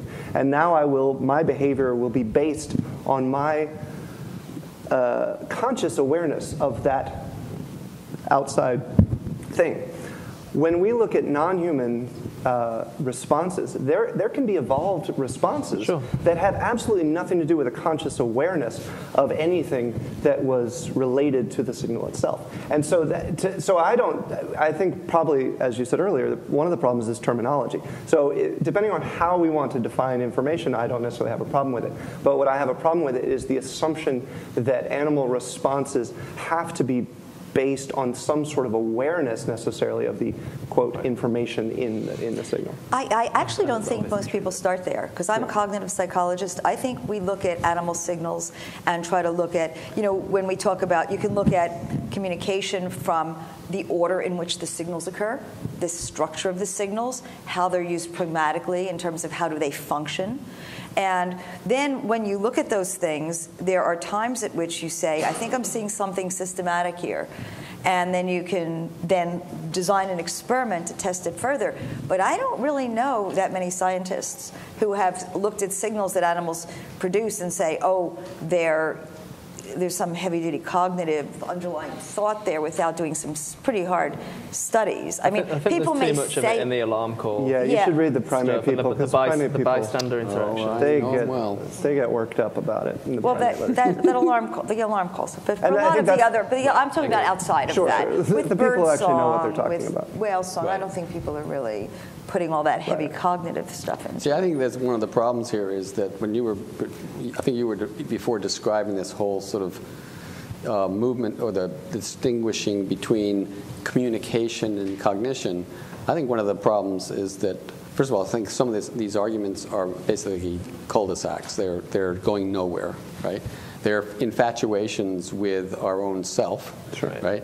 And that cognition is a projection of our own abilities onto these other systems. And so you're never going to find it, because we'll always argue about whether it is or it isn't. We'll come up with new terms and whatnot. So the question is, are we actually talking, what are we talking about? Are we talking about, do animals communicate? What level, what depth do they communicate? I think we impose a value system, so that a Porsche, when Wilcox actually shows these animals look like they're thinking, right? And they are anticipating what's going to happen in the future and the past. We go, oh, but it's a spider, right? But if we have a non-human primate, we go through all these elaborate, expectations, et cetera, et cetera. So we impose a value system on it. If it has cognition, it must be greater value. Whales, primates, greater value, right? And I think that is a really false paradigm for looking at life. Right. Because anywhere you look on this planet, there are just amazing things going on that have gone through the evolutionary process that we can't really explain. How can you, any of us here, understand, imagine being in a system where the animals are working over 100,000 hertz bandwidth. They have 3 simultaneous sound production mechanisms. They can perceive sound through multiple channels at the same time. You and I can't even appreciate it. And yet we're trying to make a distinction of whether it has cognition or doesn't have cognition. Do you mean different sensory systems? No, within the same sensory system. The same auditory.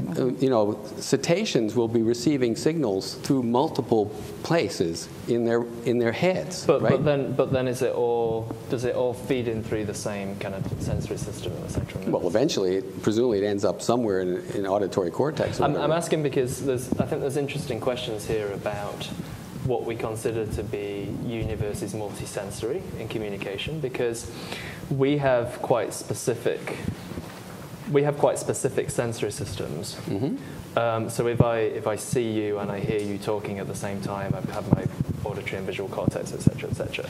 But there's plenty of animals. Insects, for example, have a completely separate system for detecting the same chemical signal if it was sent through the air than contact, chemo reception, right? So then do we define a signaling modality on the basis of its production, like it's a vocal signal that's sent through the sea? Or if there's completely separate multiple sensory systems for detecting it, does that then become a multisensory signal, is my question. But in cetaceans it sounds like that, so they have it's just actually one sensory system, but just multiple ways of detecting it. They have basically receptors into the physical entity called their body that are coming through different parts of their skull. Right. Right. And I almost want to, this is sort of challenging, but I almost want to say, well, does it really matter if we define that they have a multi-sensory system? I think it does matter, yeah. Why does that matter? Because multi-sensory communication is different. Well, who cares if it's different? I think it's different cognitively, functionally, that it evolves differently. So does that mean we place a different value on that system that has multi-sensory? No, but or I think we somehow inflate ourselves and say, oh, wow, we found something that's more complicated than us? Why can't you just enjoy the fact that there's an animal that works at up to 220 kilohertz, right? That receives through its jaw, receives through the back of the head, and receives through here, right? I can appreciate that from an aesthetic sense, but as a scientist, I'm also interested in studying it and asking questions about it. But also, they're visual, they're tactile. Those are all like we are. Right. And actually, we've had a lot of Cetaceans aren't very visual. They are. Yeah. They change their positions and they have hourglass. They have a visual phobia that works in the air and in the water. We've talked a lot today about human language, for example, and you started touching on gesture. But actually, human language is completely multisensory from the start. Like, it's impossible to make the words that we make without concomitant movements of the lips. And from looking at people, we get a much, much better understanding of what they're saying. Even if you can only see their lips, if you cut the rest of the head off and everything, if you can just see their lips, you get a much better understanding. And this visual signal of following the lips is not something that's sort of piggybacked on, that humans have evolved a vocal communication system and then we've added on a bit of kind of visual signal. It's right from the start. Right. The visual signal of watching the lips and the vocal signal coming into the ears are integrated at the very, very first step of cortical processing. Right. And it's the same in non-human primates as well as in humans. And your dolphins don't have any facial gestures, right? No, but they change their body position. They have body positions. But most of them can't even see each other when they're communicating. So there's acoustics. Well, the species I study, they have a series of what are called loud calls, which I think is rather uninformative. But they have calls that can be heard almost a kilometer away, and then they have calls that can barely be heard more than a few meters away. And they use them in different contexts, and presumably selection has favored them for having different functions. So there are, I think, so what James was saying there, and clearly with the whales, we're looking over 1,000, kilometers of the ability to communicate, the ability to produce and perceive a signal with no additional information, no other modality to accompany it, no other visual or gestural, chemical, et cetera. And then we have others that are evolved within this very close multi-dimensional or multi-modality space. And I just think that selection favors them for different reasons and in different ways. But they're probably built on some fundamental underlying foundation of perception and reception, and then diverged over time. Great. Thank you guys for being here. I don't know. Questions from the audience. So if people would like to come up and use the microphone. I would ask the gentleman who I regrettably had to interrupt, perhaps to be the first to speak. Really? Because I think he's going to yell at me. He might be yelling at me, No, he's the young Burbot that needs to be. No, what I wanted to clarify I'm not sure that's on, was this. You said that the understanding is created in the receiver. Right. Well, that's true unless the sender and the receiver have previously agreed a set of signals. If the sender and the receiver have previously agreed what the various signals mean, then it's the sender who constructs the semantics and not the receiver. So if I have a very simple system, which is to tell you to turn on a light switch or turn it off, and we agree before that when I raise my arm like this, you turn it off, and when I do this, you turn it on, then I'm the one who's giving meaning to the signal. Now that's important because we may fallaciously have assumed that built into each of us is some standard set, which is biologically determined. And therefore, we have agreement built into us before. And therefore, when an animal sends out a signal, it's the sender who is generating the information and not the receiver. Namely, if we're all hardwired if animals were hardwired to respond to when the tail goes up, there is something hardwired in an animal to say, I know what that means. Not know in the cognitive sense, but to know the response. Then indeed it would be the reverse of what you were saying. So I just wanted us to be careful about the fact that we're sort of giving up on information theory as it was originally created by Shannon, was exactly this notion that you have this prearranged set of signals from which you are choosing. And so if you're going to use the word information theory, that does presuppose this. And so I think you do need to worry about that. But, sorry, no, I was just going to say, so if you look at basic communication books for human communication, you see these diagrams, and we talk about a transactional model. So you've got sender, receiver, both being both, because it's a highly dynamic system. Your sender, receiver at the same time. And then the meaning, the sender has an understanding, like you're saying. They have an idea of what this message is in their head. And the receiver has an idea, but the message, there's not an absolute message. They both have a meaning in their heads in terms of the information that's going out, but it may not be the same. That's why there's no inherent meaning in any one message. It's in what they both perceive. Here's an animal communicating. Perfect. This is what we needed. And there it goes. I have an interesting, I'm not sure if it's all gone. You bring a cute puppy in and it's all, I should have brought a cute puppy to my defense. It would have gone a lot faster. But how would you? I mean, this is all for behavioral signals, but most animal communication, a lot of animal communication is not about behavior. I mean, how would you consider the bright red sexual swelling of an olive baboon, say, something that grows and arouses the male, and because it's associated with fertility and blah, blah, blah, blah, blah. Like, we can, the male gets excited and this and that and the other, and he copulates and blah, blah. And from the male's perspective, it may be that he has some idea about that in terms of where it's going. Maybe he doesn't. But then, certainly, there's nothing going on in the female's head, right? It's just a morphological growth. Right, right. Everything I said has anything to do with cognition. It's simply to understand that we do have wired into us some standard patterns that are common just from our genetics. Then there is information that can go from one to the other, which is valid and clear and is not subject to all this, we don't know what's going on inside their heads. That's the point I'm trying to make to you.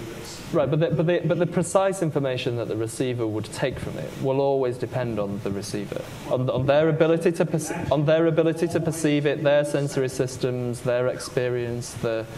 All these things are going to nuance how they're going to interpret the signal. Not necessarily. It could be that you always do exactly the same thing when you get this signal. I think it can be, but I think a lot of animal communication is not like that. You are the expert.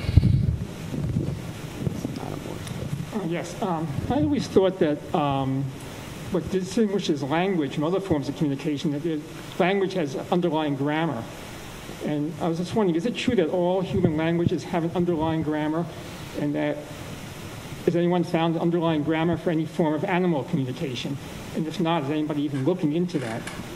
Well, we talked a little bit about the animal communication stuff earlier with chimps and teaching them symbol Is there any structures. grammar? Is there any Well, grammar? let's go to the human language stuff. A very interesting thing to read is this fellow Jemmy Button. I don't know if you've ever heard of him, but he was whenever the Darwin went down on the Beagle, they kidnapped Jemmy Button, a young boy about 10, and took him to England and taught him everything. He went to Cambridge, you name it.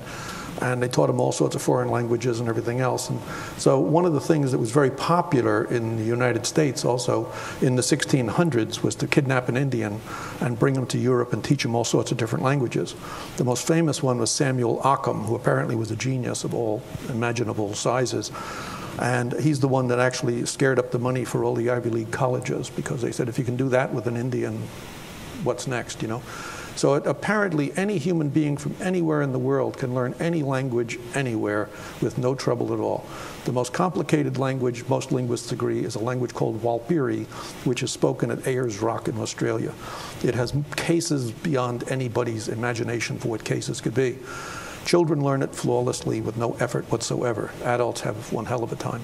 There are two people that I met in my life that can learn, they're both deceased now, but they can learn any human language on exposure for about a year and be totally fluent. This ability usually disappears in most people, but it doesn't in all. So it seems to be the case that there's an inherent thing in people's heads that enables them to learn languages that are really honest to God spoken by other human beings. Now, when it comes down to animals, we were talking about this earlier, what kinds of symbol systems can they use, and can they use mathematics, and can they use symbols for different sorts of things? Just offhand, my own feeling on this is they don't tend to symbolize their activities. It's no particular reason why they should symbolize their activities. I think with all the things you're talking about, they do gestural sorts of things and interpret each other's gestures rather than noises. And human beings tend to be visual creatures that like sounds. And so, I mean, I've seen movies of animals that watched people do things, and then they started doing them too, And maybe they learned that by that kind of a system. But there's something very unusual about the human being, that it's a total symbol-using creature. And in fact, we talk about the messages and the message content. In Shannon's thing, there's no message content at all. In fact, he has a sentence in there that gets many people mad. He says, I don't even care if there are messages. He just wants to know how many if your cell phone breaks and you take it to the dealer, he's not going to say, what do you talk about? You don't care. And he's not going to say, what language do you use? He doesn't care. He's going to plug a bunch of gizmos in and get it back working. If your TV breaks, the guy's not going to say, what do you watch, John Wayne movies? it doesn't make any difference. He's going to put a bunch of signals through that thing that are going to be jagged lines, big round balls, crazy colors. And if it absorbs all of those weirdo things, then it works perfectly. And that's what most syntax and Chomsky type stuff is. It's finding those structures that define the boundaries, the outer boundaries of human language structures, independent of what the meanings might be. So are any of those structures found in language in animals? Yeah. Well, there's a huge, as you can see, there's huge amounts of debate about this kind of stuff. Maybe the closest thing is the putty nose Gwenon. I was say you're going to bring up Zuber Buehler. Unfortunately. Yeah. So the putty nose Gwenon has a system. I mean, we're just starting to explore these systems, right? But they have a system where they use one particular call, a piao call for a leopard, or ground-based predator at least, and a hack call which they use for aerial threats. So they're two different predator type responses, and then they combine those two calls in specific form when they want to travel. So they use some combination of between 2 and 5 piao calls, followed by some combination of between 2 and 5 hack calls in a sequence. They go piao, piao, hack, hack, hack, and then they all move out. So that's quite interesting-ish, but quite exactly what's going on in those kind of systems, I guess we have no idea. But the vocalizations themselves seem to be sort of at least some sort of functional referentiality in what they do, and then they're also combined in other contexts. I think we've made a mistake here today that we're confusing, in my terminology, language and speech. Well, speech is what humans do. Right. Bees have language. Other species have language. Can we define language? No, you said you couldn't do it. I couldn't do it, but you I think what the question there was about was speech. No, it's about grammar. No, grammar. It's about grammar. So bees don't have language. I don't know. How would you define language? If I might interject.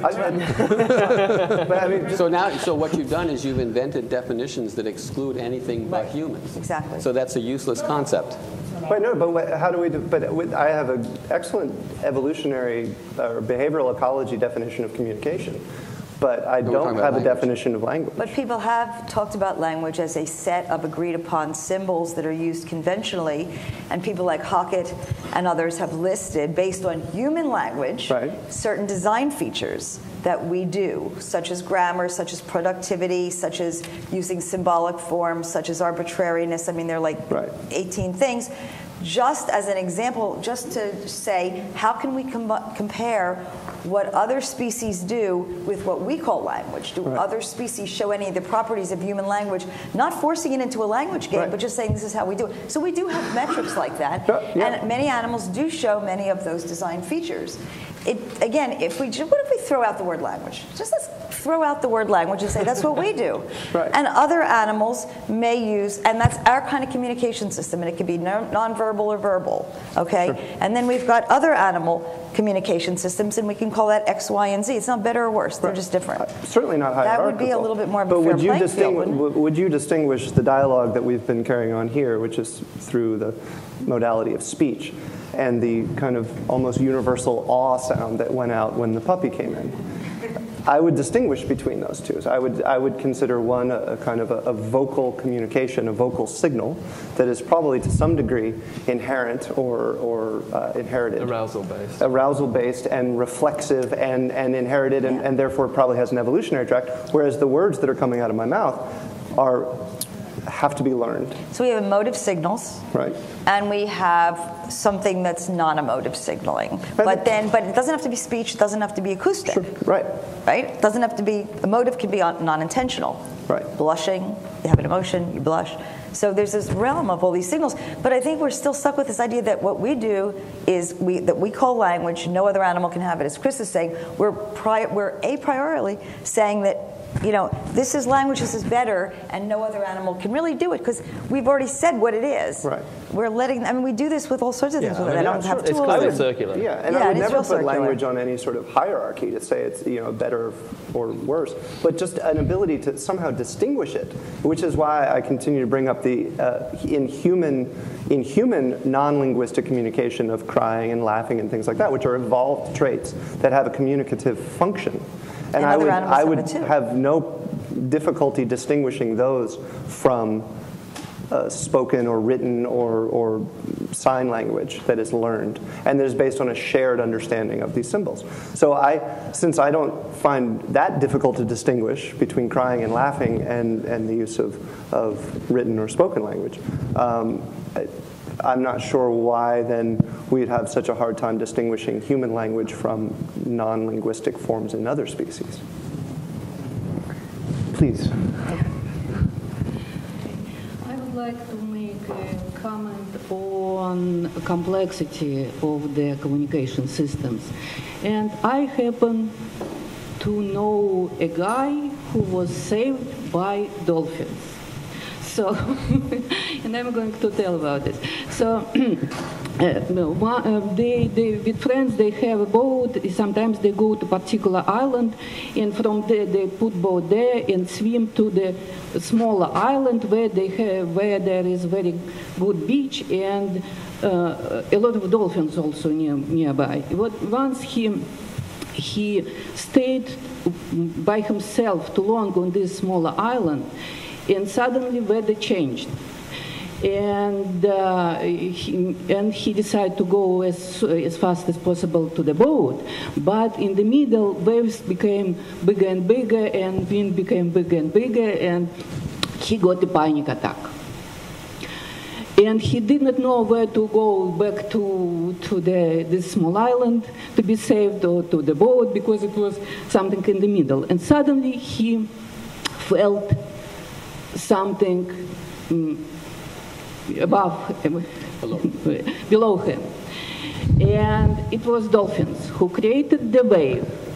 They did not touch him. They created the wave and very fast moved him to the boat. So this panic attack was like a message for them, and they know where to go. They understood where he wants to go, although he already was in the doubt. So, and when they brought him to boat, they just left. And that was it. And I don't know how, and actually I could give anyone the contact information of this guy, so you could know hear it by yourself. So, and that's this event telling us about that there is a very complex system of communication. It was complex message for them, this panic attack. They understood what's going on, what they could do, and where this, whatever creature it is, should go and why. They did not help him as they probably help their own, the member of their own species. So one of the questions, maybe our languages that we consider very complex, and they actually help us to develop very complex technology that, for example, improve only 1 hour function to like iPhone. Maybe they much more primitive than what actually animals using in their communications. And actually, one of my other friends saying that animals don't need to develop these symbolic languages because they don't need them.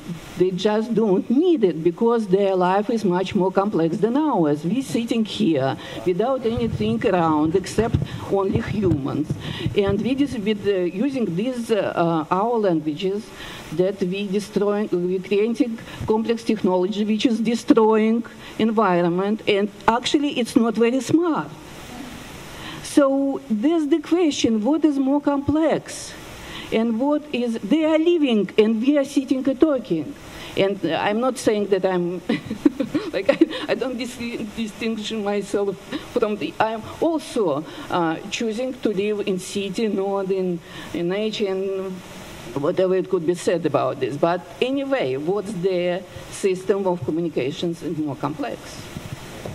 Well, I'd like to respond to that real quickly because, historically there have been reports of dolphins saving people, even, again, back in Greek times, Arion being rescued by the dolphin. And I get a lot of letters from people who say they've been rescued. One of the things we've seen in not just dolphins, but in other animals like elephants and certainly primates, where a child will fall into an enclosure at a zoo, and it was, I think, a gorilla that held this child till the keepers could get out. Franz Duval, who's a well-known primatologist, was just giving a talk this weekend about this.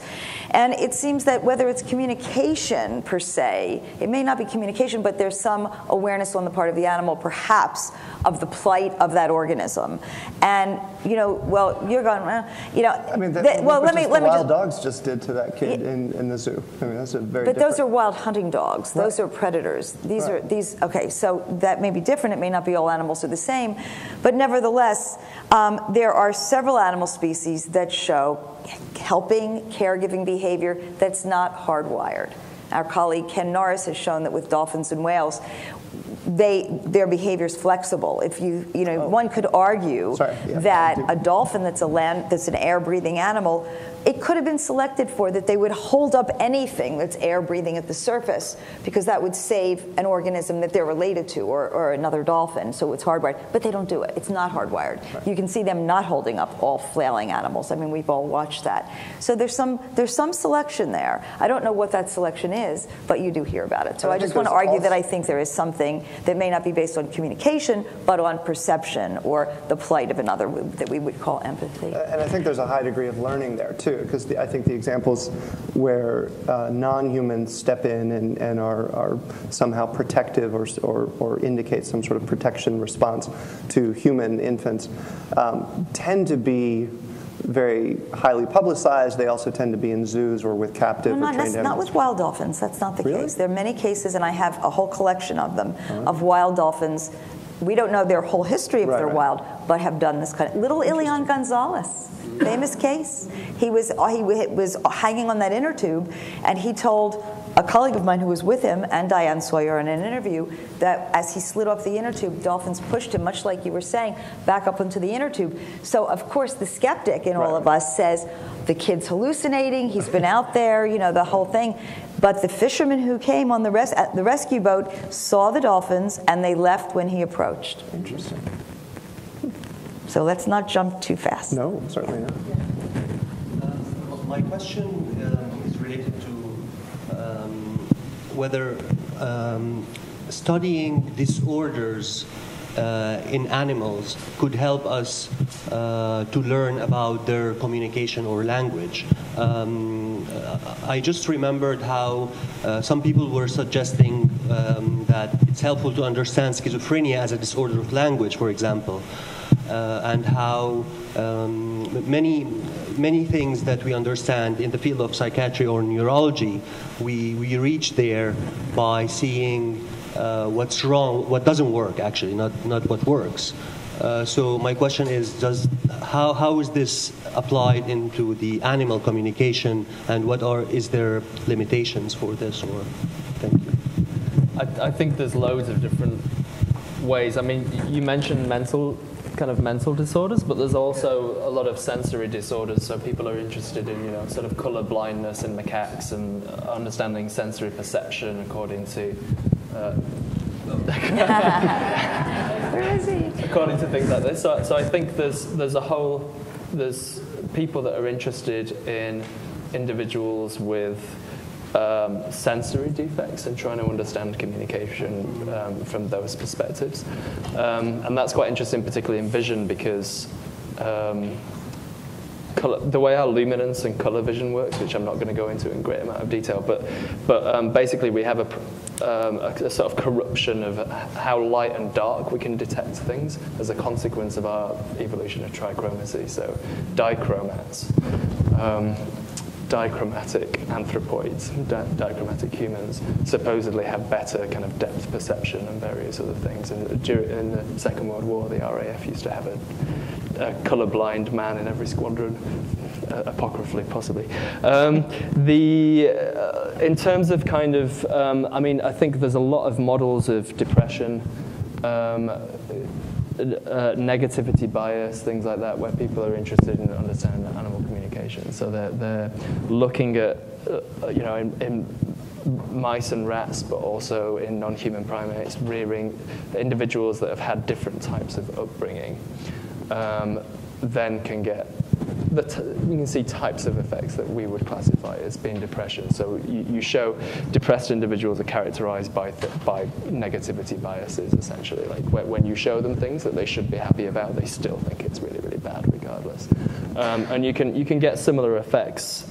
You get very, very similar effects in non-human animals, depending on their prior experience. And I think they also use non-human primates, some of the New World monkeys, to look at stress, and they can monitor it through the vocal modifications. Right. I don't know if that's what sort of along the same lines of your question, but. Yes, I mean, in general, because somehow some people were saying that animals cannot have schizophrenia, for example. Like this was my basic interest, because they're like, they don't have our language, and schizophrenia is a sort of language. So crazy animals are not like our schizophrenics. They're used extensively as models of things like anxiety and depression and things, certainly. And it's important, I think, for our own studies that we understand these things for animal communication, but also for kind of human medicine. Like we're often trying testing drugs on rats and mice and things that are actually not normal mice and rats. Like depending on how they've been reared, they will react completely differently to the same medicine, right? Or if they're males or females. Because of time constraints, I'm sorry. These three gentlemen are going to have to be our last question. We'll be more succinct. Many years ago, myself being not involved much with animals, I found myself running a mental hospital in a rural area. And they provided a house for me to live in. Somebody gave me a pet. It was a bird. It was a cockatiel. And I had no real relationship to this bird. It flew around this big gold place, and I sort of sat around, wondering what the hell I'm doing there. And there was this bird. And one day it snowed. Now, apparently this bird had come from Brazil or some jungle area where there was no snow. And I was a city kid, was always fascinated. The concept that snow was covering everything up. So I look out the window, and everything was covered in white. All the fields, all the campus, everything, trees in white. And I'm just looking at this. And suddenly, right beside me, perched on a little bookshelf, Irma, the bird, is also looking at this. I didn't know Irma was looking at this. So then I looked at Irma, and Irma looked at me. And we both knew that we were seeing something very interesting that we had not seen before. And not only did we know that, we were seeing something that we had not seen before, but we suddenly knew that each of us was knowing that we knew each of us was knowing that. And I was shocked.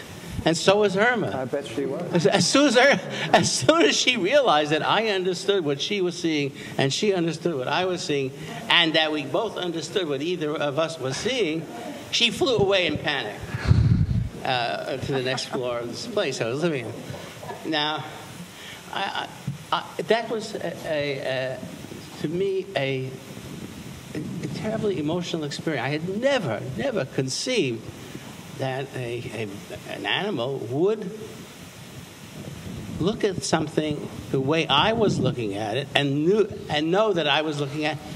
My whole view of animals changed in that momentary flash. So I would ask this now. You comment about receivers and senders. Are there any experiments in which animals perceive something and communicate this to humans in such a way that there's a mutual understanding going on? And is any of this documented? How many That's of us my have question. dogs? I hope you don't get too For birds. waste too much time on it. Thank you. there's plenty of examples of humans and birds having a communication system. Again, what goes on in their head is unclear. So the really classic example is the honey guide. You know the honey guide? It's a type of African bird that it finds honey, and when it finds honey, it flies to the village and it does a little song that means that people interpret it to mean that it's found honey. The people from the village then come out, and the bird flies, and it stops on a branch, and then it keeps doing the call, and then the people move towards it, and it leads them to the honey. Because the bird is not capable of getting the honey out of the bee's nest. It needs people to smoke the bees out. The people then smoke out the bees. They get all the honey out of the nest. They take most of the honey, and then they leave a big comb. And then the bird comes straight down and eats all the comb. So it's an amazing kind of interspecific communication, but what's actually going on in the bird's head is quite another matter. Maybe you can know that, but I think it's worthy of exploration. That's all. Sure. Can I take 1 second, tell a really fast story? I tell this in my book. It's called The Time Out. I was working with a dolphin in the south of France as part of my PhD thesis. And I was using a technique that trainers will often use. I was training her to stay in front of me and eat fish that had been defrosted and thawed and cut into 3 pieces, right? And she was a fairly young dolphin. She didn't have much experience. Her name was Circe. And she learned very quickly, within a day, to stay in front of me. But when she did, so I'd put the bucket up, and if she was there, I'd give her a fish. If she swam away, I gave her a timeout, which meant walking away about 10 feet away from the pool and just standing vertical and breaking the social contact. So I was cutting the fish into heads, middles, and tails because it was big mackerel and she wasn't eating the whole mackerel. She ate the heads, she ate the middles, she was spitting out the tails, so I cut the tails so that they no longer had the fins. So now she's learned to stay by me using the timeout as a correction mechanism. And I was standing at the tank after she had been doing this pretty long and she wasn't leaving the pool, the position, and by accident I threw her an uncut tail. And she went to the other side of the pool, looked up at me, spit out the tail, went to the other side of the pool and took a vertical position. And you're laughing, I was laughing too, and I thought she couldn't possibly have just given me a timeout. Now, because that's what we're talking, that's an anecdote, but as a scientist, I could never report that. So then I turned it into an experiment, which was the unplanned experiment as part of my doctoral thesis. I was doing visual discrimination on dolphins and all this stuff. So I waited, and now I'm feeding her the next day, I'm giving her all the properly cut fish, and she stays, and then the next day on purpose I gave her another uncut tail, and boom, she goes across the pool, does it again. So I think that's a beautiful example of how we synchronize our patterns of behavior, and perhaps there is more joint attention and mutual understanding in how other animals can do it. So that, I just thought I'd answer that. It was my understanding growing up when I read these texts about animal behavior that that intelligence was defined as your ability to learn, and then after that, take whatever they learned from the experience, which is based on chance or occurrences, to then actively use it to solve problems. That was generally the accepted definition of intelligence. And also, relation with communication and language, I think was that, I guess you'd say that language is a form of communication, but not all communication is language. But with a lot of cases where language is used to discourage communication, so we all know instances of that. And what we're also getting to is that the ability of animals learning from each other is, I can think of the Japanese monkey, the macaco fuscata, that they, a couple of times, one with taking a sweet potato, dipping it into salt water, and rinse off the dirt, and also it makes it tastier for them. And the other thing is giving them armful of rice mixed with sand, and they figured out that if you drop it in the water, the rice will float to the surface and the sand will sink. And the other monkeys started and they've been able to communicate this to each other how to do that. And just curious what the mechanism was, and whether does it just boil down to the old phrase monkey see, monkey do? Go for that. I think it probably is monkey see, monkey do. There's teaching as far as we know, is not very commonly observed, really. I mean, it depends on how you define it, but there's no real good proof of teaching as opposed to just kind of observational evidence and repetition and things like this. And actually, it's quite interesting because when you... the definition between teaching and repetition? The individual undertaking the behavior is doing it specifically with the aim of the other individual learning how to do it, rather than they're just doing it another individual. There's non-optimal repetition. So, for example, in the famous Gombe chimps with getting the termites, people will watch the adult female will sit there for hours and stick the stick in and pull the ants out or pull the termites out, and the young ones will sit and watch very intently, and people at first sort of casually say, oh, well, they're teaching, the mother's teaching the young ones, because eventually the older one learns how to do it, and they go through a lot of trial and error, and they do it very poorly. The distinguishing characteristics is that if there were actual teaching going on, the mother would be, or the adult female in that situation, would be doing it non-optimally. She wouldn't simply be optimizing her own ability to get the termites. She would be doing it slower. She would be changing her body position. She would be correcting the young one. So there are thousands of examples in humans that we call teaching that go right with your second definition. So we call it teaching, but it's not teaching. If it's not intentional, I learned how to change a tire watching my dad before he actually took the time to teach me. So when I watch a wild killer whale parent go and grab a seal off the beach and then take it and put it in front of their offspring and give it to the offspring, and the offspring sort of plays with it and whatever, and the seal runs away, the mother goes and gets it again and puts it back in front of the baby, and that isn't she teaching? Just one of my points, because I mentioned I remember the cat family. That, they do the same thing. Well, sometimes the mother will disable it so they can't escape and set the stage for learning so that the young figure out how themselves how to just tear it, so they set the stage for learning. It's just like birds don't really learn to fly from their parents. The parents just kind of set the stage out, just encourage them. And I think that's the big distinguishing characteristic, because in both of it gets nuanced, and I don't like all the terminology between teaching and learning and experiential opportunities. But the situations that you described, and also with the cats, is they didn't actually teach them to do the kill. They provided opportunities for them to practice the skills that were innate. So what do you call a woman teaching 10-year-olds in a school? You don't call it teaching? I call it a stereotype. Sorry, what are we talking about? So what you just described is a perfect description of what many humans do to other humans, and we call it teaching. But you just said it's not teaching. I'm not sure I follow you. Okay. Well, just go through your definition. Go through that example again. You just described teaching.